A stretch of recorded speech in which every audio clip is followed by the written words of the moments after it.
Life is broken in stages. Life is sigma actions. Small successes, small failures, small hits and small. Everything has to be analyzed. Everything has to be analyzed by you in yourself as a personality, right?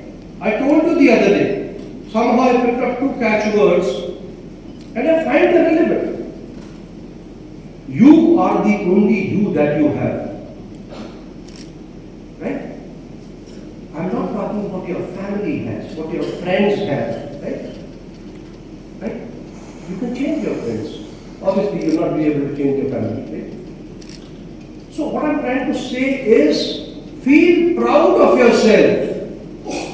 God made you in a manner, whatever it is. And this place is not for perfect people.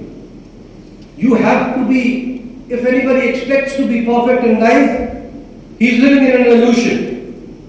But we endeavor to be imperfectly perfect.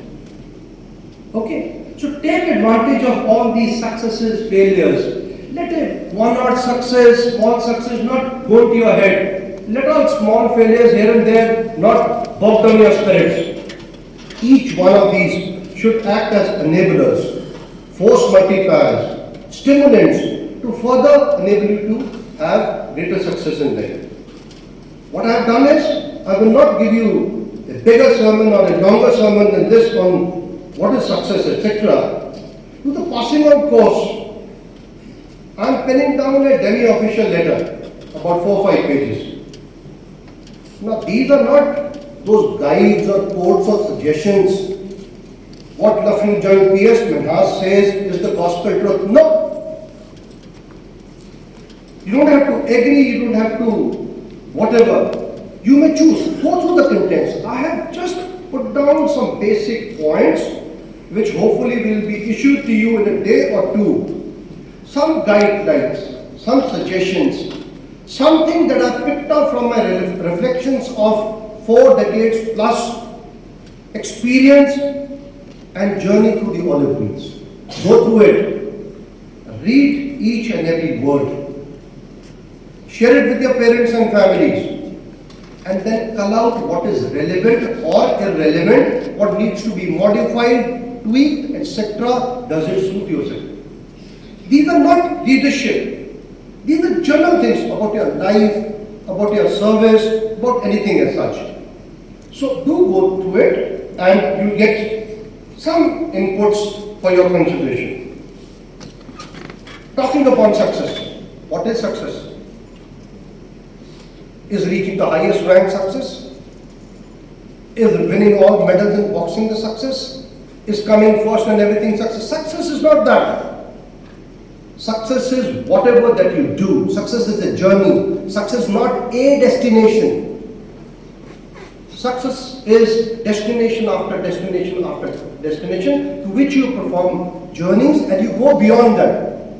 And success is never final. I have topped the technical entry scheme at Officer Training Academy. Oh, I'm a big OC, ACA. Right? People like us managed to get something in 84 when we passed out from NDA, in 85 something from this. That or now or future successes or failures should never get down and get embedded in your head. Take it in good spirit, both the positivities and the negativities. जिंदगी चलती रहनी चाहिए, संतुलन बिगड़ना नहीं चाहिए, मानसिक, शारीरिक, whatever that you have. So success is something, right? As they say, success is not final, and failure is not fatal. So keep these words. It's the courage to continue. You're in a boxing ring, you're doing novices, you're doing etc. etc. It is not whether the opponent is better.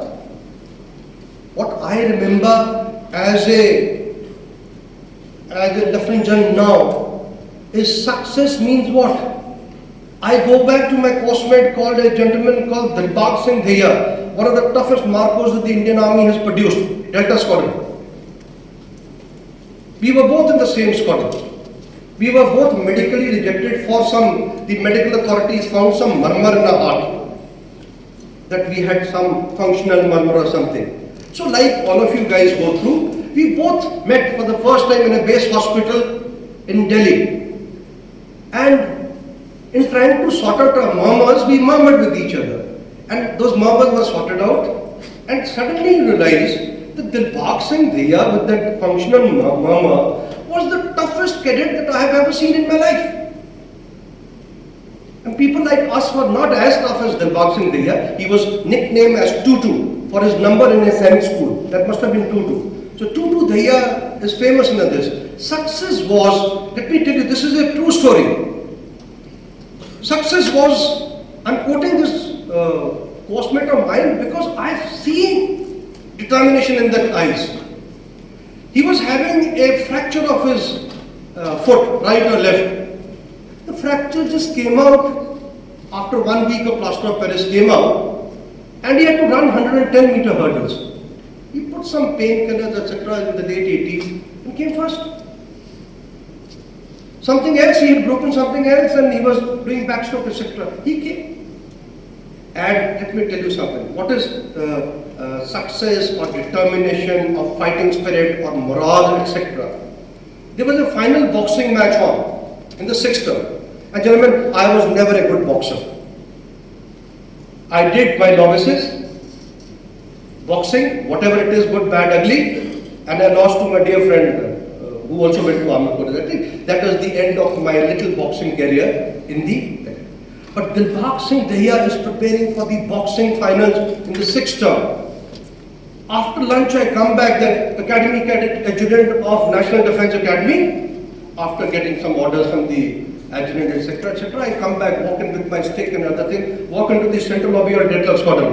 And there I see the Delta Squadron boxing team.